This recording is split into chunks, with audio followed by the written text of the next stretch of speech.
Bismillahirrahmanirrahim. Assalamualaikum warahmatullahi wabarakatuh.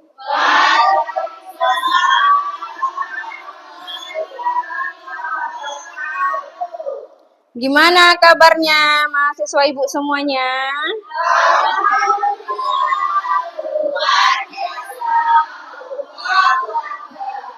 Udah pada sarapan? Udah ya. Baik, hari ini kita akan mulai melakukan pembelajaran pada mata kuliah pembelajaran IPA MI ya. Sebelum kita memulai pelajaran, terlebih dahulu kita berdoa. Ayo, Angel silakan mimpin doanya.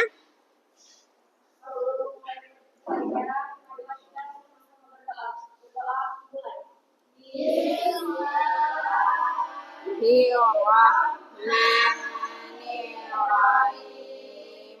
Raditu billahi rabbah walil islami dinah wa bil muhammadin wa rasulah rabbi zidni ilman warzuqni fahman wa sholihah.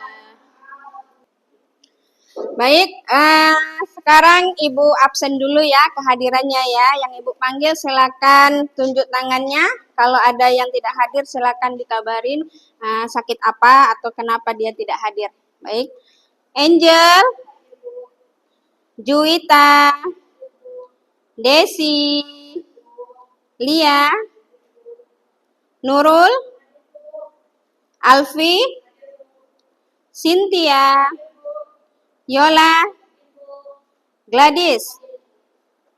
Oke.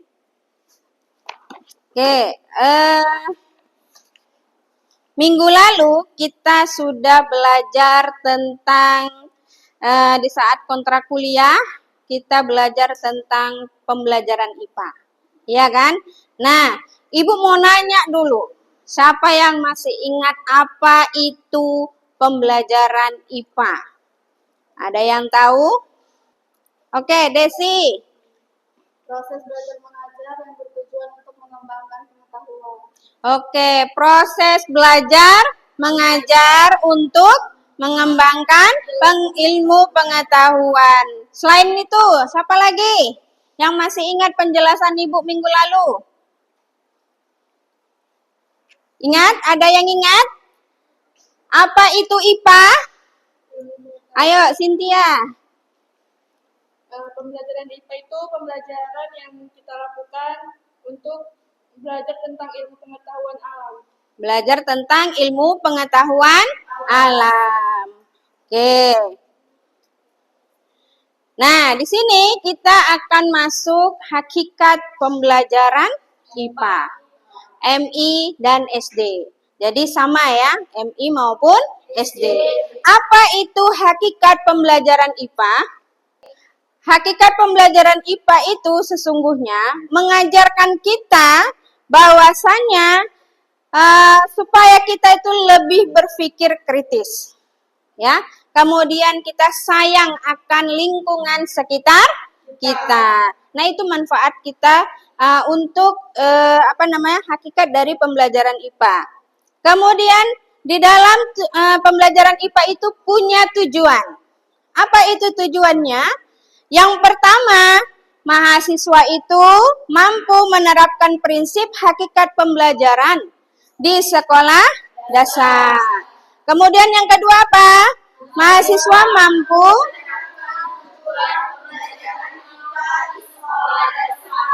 yang ketiga, mahasiswa mampu mengaitkan pembelajaran IPA dengan kehidupan sehari-hari peserta didik. Yang keempat, mahasiswa mampu menjelaskan ruang lingkup pembelajaran IPA. Oke, nah sekarang Ibu mau nanya. Di sini ada 3 pertanyaan ya. Yang pertama, mengapa penting bagi siswa SD untuk belajar IPA sejak dini? apa manfaatnya dalam kehidupan mereka sehari-hari? Ada yang tahu? Manfaat belajar IPA dari kecil dan manfaatnya untuk dalam kehidupan dia sehari-hari. Ada yang tahu? Ya, silakan. Karena untuk belajar, Mm-mm. itu dia belajar menjadi anak yang tahu bahwa alam ini itu kaya akan oksigen. Mm-mm. Waktu itu dia bisa sehat dengan menghirup oksigen dan udara segar misalnya di pagi hari. Oke, beri tepuk tangan untuk Cynthia. Kemudian pertanyaan yang kedua, pernahkah Anda mengalami pembelajaran IPA yang membosankan saat SD? Kemudian, menurut Anda, apa yang seharusnya dilakukan guru agar pembelajaran IPA menjadi menyenangkan dan mudah dipahami? Ayo, Angel. Yang dilakukan guru Mm-mm. belajar IPA tidak membosankan, seharusnya guru belajar sambil bermain agar murid itu lebih memahami akan ilmu yang diberikan. Oke, belajar sambil bermain ya. Oke. Kemudian yang ketiga, bagaimana cara Anda menjelaskan topik IPA seperti siklus air agar bisa dimengerti oleh siswa kelas 3 SD dan terasa dekat dengan kehidupan mereka? Silakan, Juwita. Guru wajib membuat media pembelajaran itu agar siswa lebih menarik belajar tentang siklus air dan kehidupan. Oke, beri tepuk tangan untuk temannya. Ya, pernyataan jawaban dari adik-adik mahasiswa semua itu benar ya. Jadi kita sebagai seorang guru itu memang harus memiliki persiapan dalam mengajarkan satu pelajaran kepada anak SD ya. Nah sekarang Ibu punya video. Coba kita lihat sama-sama ya. Perkenalkan, nama saya Sukma Lestari MPD, saya perguruan tinggi Sekolah Tinggi Agama Islam Adil Kota Jakarta. Oke, tadi udah Ibu tampilkan video tentang pembelajaran IPA, ya kan? Bagaimana ciri-cirinya, ya, kemudian apa tujuannya, ya. Nah, jadi Ibu harap ini udah mengerti. Maka sekarang kita membentuk kelompok. Di sini ada 3 kelompok yang akan kita bentuk.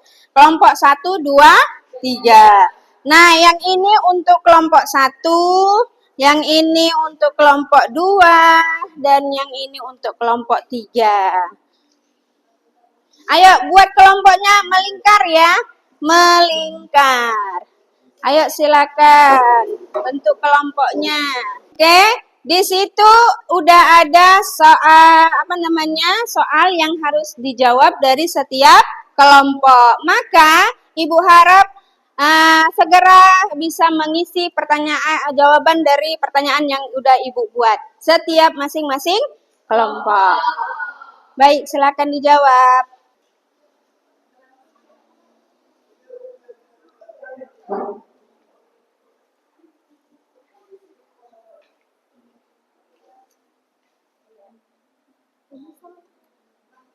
Nah, ini nanti setelah kita menjawab soal, maka Ibu minta perwakilan dari salah satu kelompoknya untuk membacakan hasil diskusi kelompoknya. Bisa ya? Udah siap dijawab semua?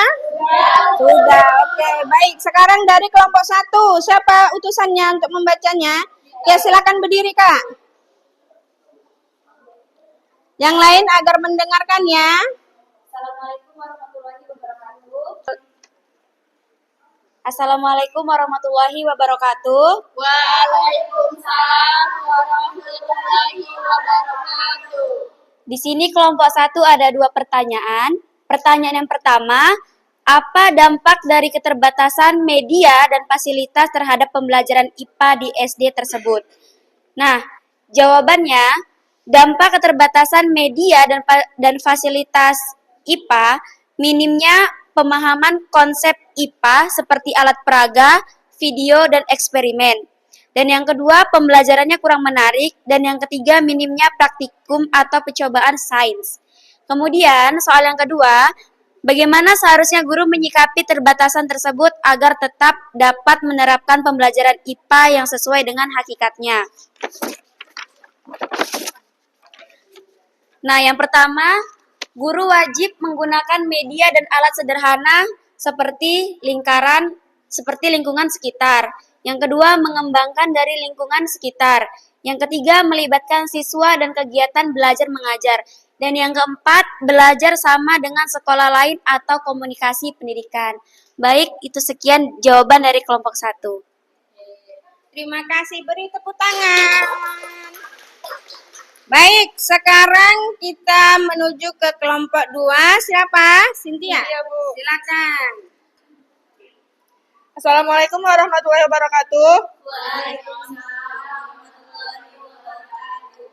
Hasil diskusi kelompok 2 dengan pertanyaan IPA ini, yang pertama itu apa yang menjadi permasalahan utama dalam pembelajaran IPA yang dilakukan oleh Ibu Lina? Jawaban kami, Ibu Lina lebih sering menggunakan metode menghafal dan menjawab soal untuk anak-anak. Hal ini tidak efisien karena anak akan mudah merasa jenuh atau bosan, padahal jika Bu Lina mengajarkan siswa dengan cara mengamati alam, pasti jauh lebih mengesankan dan mudah dipahami anak. Nah, yang kedua itu, mengapa penting bagi guru memahami hakikat IPA sebagai proses ilmiah, produk, dan sikap ilmiah? Karena hal-hal ini akan membuat siswa lebih aktif belajar dengan cara mengamati, mencoba, dan bertanya, hingga menarik suatu kesimpulan. Kalau guru memahami 3 hal tersebut, pembelajaran IPA di kelas akan lebih hidup dan mendidik. Demikianlah hasil diskusi kami. Wassalamualaikum warahmatullahi wabarakatuh. Waalaikumsalam warahmatullahi wabarakatuh. Beri tepuk tangannya. Baik, sekarang kita menuju kelompok 3. Ayo, silakan. Baiklah, di sini saya akan menjawab pertanyaan studi kasus dari judul pembelajaran IPA yang tidak kontekstual. Pertanyaan yang pertama, apa kekurangan pendekatan pembelajaran yang digunakan Pak Dedi? Kekurangan pendekatan yang digunakan Pak Dedi ialah hanya melalui penjelasan verbal dan menulis di papan tulis, sehingga anak-anak tampak kurang tertarik dan bingung. Ia juga tidak mengaitkan pelajaran dengan kegiatan sehari-hari.